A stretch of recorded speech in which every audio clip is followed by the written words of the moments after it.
My stepmom, the sandwich thief, called child services on me. My stepmom broke into my house and stole food, then called CPS. I am shaking. So, we've had a lot going on lately. My husband drives S-truck and his work slows way down during the winter, to the point we had to take out a loan to make utility payments. On top of that, I've been dealing with PPD since the birth of my second child, almost 6 months, and we found out about 2 weeks ago that I'm pregnant again. In desperation, I posted on the food pantry sub and the response was amazing. We got so much food, I cried for days. I went to my doctor and we agreed that I needed some help and started an antidepressant. I accepted the idea of another baby even if it was sooner than we wanted, and began to get excited. I was finally in a good place. I had my first OB yesterday morning, and we couldn't see the baby on the ultrasound, just the gestational sac which was measuring about 8 weeks. My OB was really positive and said it may just be too early to see, but also mentioned the possibility of a blighted ovum. That basically just means that something went wrong and the baby never developed. There's not really a cause, just bad luck. I know it seems silly with how upset I originally was about being pregnant, but I was absolutely devastated. I sat in my car and cried with my husband for a long time before I went to my mom's to pick up the boys. We got home to all of the food in our pantry gone. All that was left was some dry pasta and sauce and a few cans of tuna. The baby formula was gone, the baby food and diapers were gone. The packs of wipe refills were gone. All of the veggies out of the fridge were gone, there was just milk and leftovers. The doors were still locked and there were no signs of a break-in, and the only person with a key is my dad. I truly believe my dad didn't know anything about it, but when I told my stepmom about the food we were sent she got vile. Started going off about how we shouldn't have kids if we can't take care of them ourselves and demanded we give them custody of the boys immediately. I was honestly shocked. She's been back before when we would ask them to watch the kids so we could go see a movie or something like that. Parents don't get to do that, the babies have to come first, but she's never been anywhere near this level. My dad stepped in and told her to shut the heck up and we left, in shock but sure it was over. Of course I called and confronted her yesterday and she denied everything. I called my dad and he confirmed that she hadn't brought any food into the house and didn't think she would do that, but still asked me not to file a police report until he talked to her. I figured she could have very easily thrown it all out somewhere and decided I needed to file a police report anyway, even though they'll never be able to prove it was her, because this was a very clear attempt to endanger my kids. Thank God. CPS knocked on my door at 10 this morning, saying they had received a call the day before about unfit living conditions, namely, a lack of food. I had the police report to show them and half a can of formula and some baby food, etc. out of the diaper bag, and the lady seemed genuinely understanding when I explained the situation. I told her the food had come from friends, not strangers on the internet. She did ask if I had any relatives that could keep the kids if they did end up having to remove them temporarily, which I found very strange. That's not something I would expect CPS to ask. I made sure to specify I would want them placed with my mom and not my father in light of everything that has happened, and she assured me that she didn't think anything would come of it but she would be following up in a week or so to see that we had the situation resolved.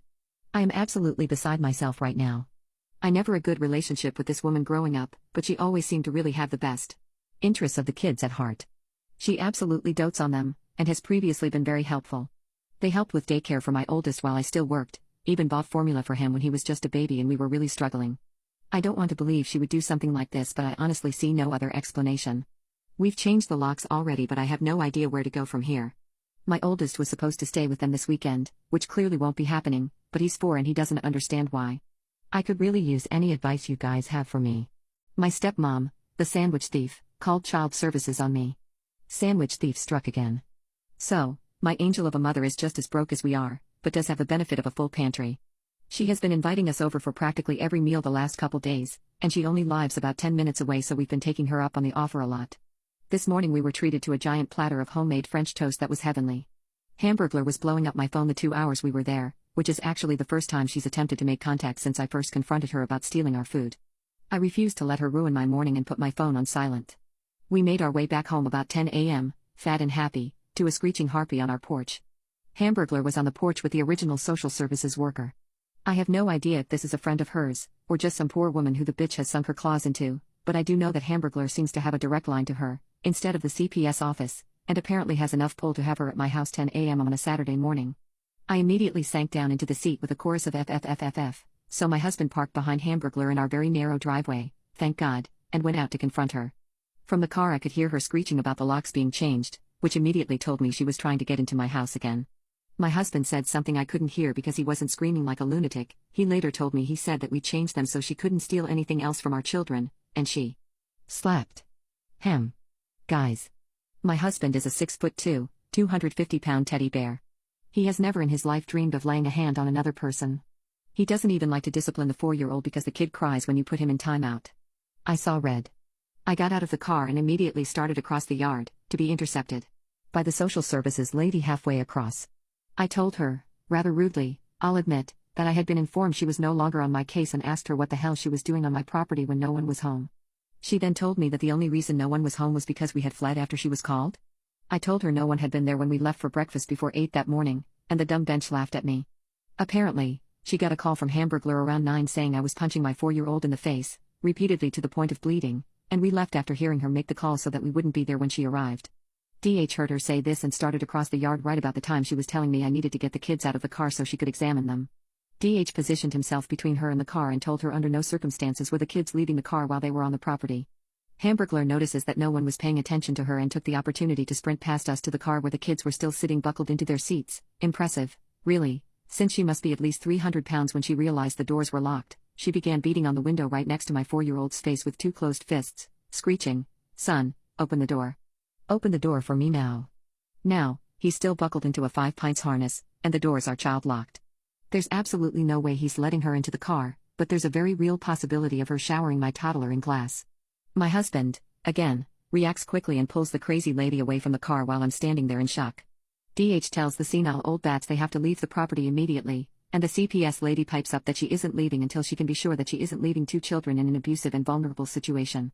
I asked her if she thought I was beating my toddler bloody. Why weren't the police called?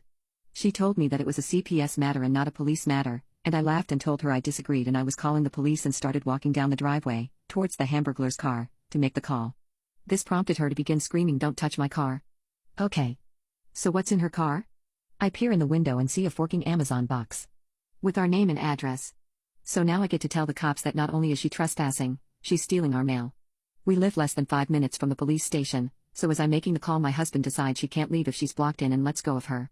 Well, she decided to shove me to the ground, get in her car, and drive through the yard missing running me over by maybe a foot. DH sees what's happening and gets in front of her car, so now she's between the house and our car, with DH in front of her and a chain link fence behind her. Naturally, she reverses into the fence right as the police cruiser is pulling up. I swear to God, a completely different person got out of that car. What moments ago had been a very fat version of the vampire brides from Van Helsing became a stuttering, hobbling grandmother with a bad box red dye job. It was unsettling. Because this is getting long, I'll try to condense the rest as much as I can.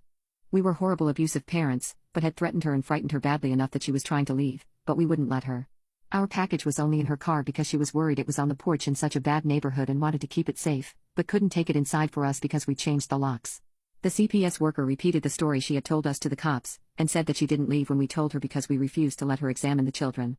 When the cops looked at my kids and confirmed that no one had been beating anyone bloody, Hamburglar said she must have been mistaken but didn't understand why we would have left before the CPS bench got there if we hadn't done anything. Cops called my mom and confirmed time we arrived at and left her house.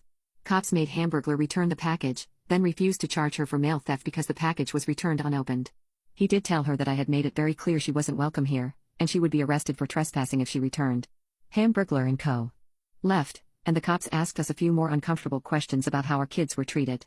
I'm sure it's policy when somebody says a kid might be being abused, but I was ready for the whole ordeal to be over.